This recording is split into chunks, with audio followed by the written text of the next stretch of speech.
Thank you, Congresswoman Maloney, for yielding and for all your work over the years on this issue. It is hard to believe it has been 18 years. Like many New Yorkers, 9/11 seems both long ago and immediate, a memory and something I live with every day. I was in Washington that morning and immediately rushed back to New York by train. I saw the smoking wreckage in Lower Manhattan from the train window and expected chaos in the city. But when I exited Penn Station that evening, I was struck by the silence. It was like a scene from out of the movie On the Beach. The city seemed empty. No cars, no people, no vehicles, no buses, nothing on the streets. Just a strange odor that hung in the air. Knowing the terror and confusion happening just 40 blocks south, the silence was eerie. But as we recall the fear and grief of September 11th, we cannot forget the courage we saw that morning and in the days, weeks, and months following the attack.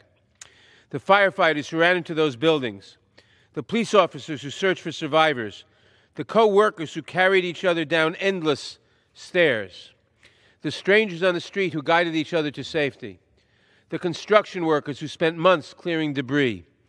The legacy of 9/11 is not just one of tragedy and grief, it is one of courage, self-sacrifice, and community. It is one of the American people through Congress appropriating $20 billion to help New York begin to recover from the terrorist attack. But the history would not be complete if we did not acknowledge that the federal government exacerbated the massive environmental disaster caused by the collapse of the World Trade Center by insisting, contrary to ample evidence, that the air in Lower Manhattan and Brooklyn was safe to breathe. Thousands of responders from all over the country worked on the World Trade Center site with minimal or no protective equipment. The federal government did not step in to conduct a necessary comprehensive cleanup of the schools, offices, and residences in Lower Manhattan. Instead, students were sent back to schools caught in the dust cloud before the ventilation systems were cleaned. Residents and office workers were sent back to buildings covered in asbestos. I joined a few environmental groups in trying to warn people that they could not believe the assurances of EPA Administrator Christine Todd Whitman and of Mayor Giuliani, that the air was not safe to breathe, that people should not return to school or to work without respiratory protection and until a proper cleanup was done. Eventually, we forced the government to acknowledge those lies and to provide health care and resources for those clearly made sick by their exposure to those toxins. As subcommittee chair, I held the first hearings to hold the EPA and former EPA Administrator Whitman accountable for putting hundreds of thousands at risk. Those hearings were held in 2007. Working with Congresswoman Maloney, Congressman King, and my colleagues in New York and New Jersey, we finally got Congress to come together in 2010 to pass the James Zadroga 9/11 Health and Compensation Act, to establish a national health program, and to reopen the Victim Compensation Fund to provide support to sick responders and survivors. In 2015, as these programs were about to expire, we made the health program permanent, but reauthorized the VCF for only 5 years.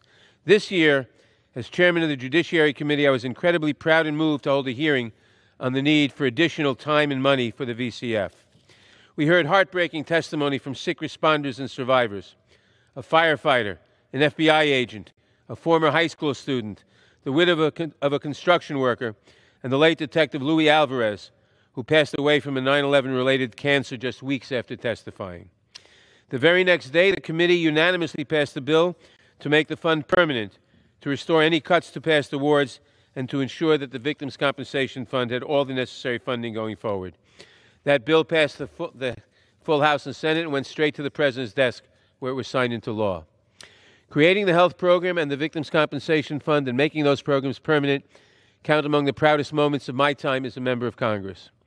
Through these programs, we are finally living up to the challenge Abraham Lincoln laid before us in his second inaugural address, that we must care for him who shall have borne the battle, and for his widow and his orphan. We will never forget 9/11. We will never forget those who perished on that day from the terrorist attacks, and we will never abandon those who battled that day and still bear the scars.